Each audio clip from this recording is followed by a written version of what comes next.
เจ้าของนครหลวงจันทร์และรัฐมนตรีกระทรวงป้องกันประเทศได้ติดตามและชมการฝึกซ้อมการเดินสวนสนามของก้อนกำลังนครหลวงจันทร์ที่จะเข้าร่วมพิธีเฉลิมฉลองวันชาติที่2ธันวาคมครบ50 ปีในวันที่7 พฤศจิกายน 2025อยู่ที่เดินห้องว่าการนครหลวงจันทร์ท่านอาจสะพังทองศรีพันดรเจ้าของนครหลวงจันทร์และท่านพลโทคำเลี้ยงอุทาไกรสอนรัฐมนตรีกระทรวงป้องกันประเทศพร้อมด้วยภาคส่วนที่เกี่ยวข้องได้ติดตามและชมการแสดงการฝึกซ้อมเดินสวนสนามของก้นกำลังสวนสนามนครหลวงจันทร์เพื่อรับใช้ให้แก่งานเฉลิมฉลองวันชาติที่2ธันวาคมครบ50 ปีวันที่2ธันวา1975หาวันที่2ธันวา2025ที่จะมาถึงในมม.นี้ให้เต็มไปด้วยความหมายความสำคัญ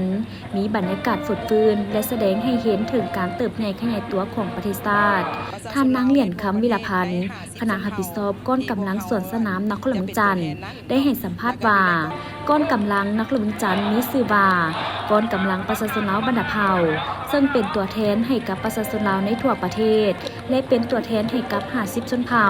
ในการเข้าร่วมรับใช้ในงานเฉลิมฉลองวันชาติที่2ธันวาก็ถือว่าก้อนกำลังของพวกเขานี่เป็นก้อนกำลังชื่อว่าก้อนกำลังอันประชาชนลาวบรรดาเผ่าเนาะซึ่งว่าก้อนของนครหลวงเวียงจันทน์นี่เป็นตัวแทนให้กับประชาชนลาวในทั่วประเทศใน50ชนเผ่าที่พวกเขาจะเป็นตัวแทนนั้นเนาะแล้วก็อยู่ในก้อนกำลังของพวกเขานี่มีจำนวนอยู่165ทานเนาะในหั่นเป็นสำรอง10ทานเนาะละตัวจริงของพวก15ทานเป็นสำรองเนาะตัวจริงของพวกเขาที่จะอยู่ในก้อนนี่เป็น150ทานเนาะและ150ทานนี้พวกเขาเป็นได้เริ่มซ้อมมาตั้งแต่เดือนตุลาเนาะมาฮอดในมื้อนี้ก็เป็นถือว่าเป็นอาทิตย์ที่5แล้วเนาะซึ่งว่าการซ้อมของพวกเขาเป็นจะมีการซ้อมในวันศุกร์เนาะทุกวันศุกร์เวลา2 หา14 โมงหา16 โมงแล้วก็วันเสาร์เวลา9 โมงเช้า7 โมงเช้าหา9 โมงเนาะแม่นอันนี้เป็นวันเสาร์ที่พวกเขากำหนดกันซ้อมและเป็นอาทิตย์ที่5แล้วก็ถือว่าก้อนกำลังของพวกเขาก้อนกำลังมวลมหาชนของนครหลวงเวียงจันทน์ของพวกเขาซ้อมมานี่ก็ถือว่าได้ซ้อมมาเป็นเวลาที่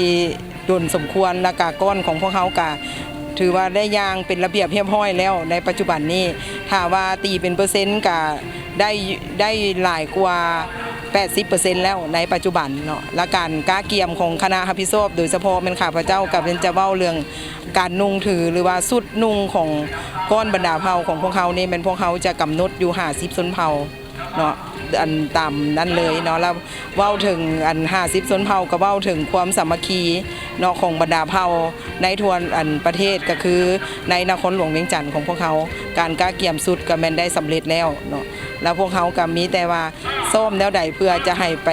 ล่วงเดียวกันแล้วก็เป็นระเบียบเรียบร้อยเนาะเพื่อว่าจะได้เข้าก้าเกียมในมือซ้อมใหญ่เป็นวันที่14 เดือน 11นี่เนาะแล้วจะมีการซ้อมอีกเทื่อนึงในวันที่เสาร์2แล้วก็วันที่28เนาะเดือน12เพื่อเกี่ยมให้มือแท้ก็คือวันชาติที่2ธันวาคมจะเป็นมือที่พวกเขา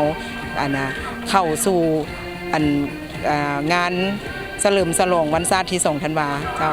โอกาสนี้ท่านพลโทคำเลี้ยงอุทาไกรสอนรัฐมนตรีกระทรวงป้องกันประเทศได้แสดงความสมเสยต่อคณะรับผิดชอบและพนักงานฮัดแอบสวนสนามถูกสหายที่มีความตั้งหน้าเอาใจใส่จัดตั้งปฏิบัติฮัดแอบจนมีผลสำเร็จในระยะเบื้องต้นพร้อมนี้ยังได้เน้นหนักให้ทุกภาคส่วนที่ได้รับการมอบหมายหน้าที่เวียกดังกล่าวจงสืบต่อเอาใจใส่ฝึกซ้อมเพื่อรับประกันในมือแสดงแท้ให้มีผลสำเร็จตามคาดหมายที่หวังไว้สิ่งสำคัญให้พร้อมกันรักษาสุขภาพปฏิบัติระเบียบการต่างๆอย่างเข้มงวด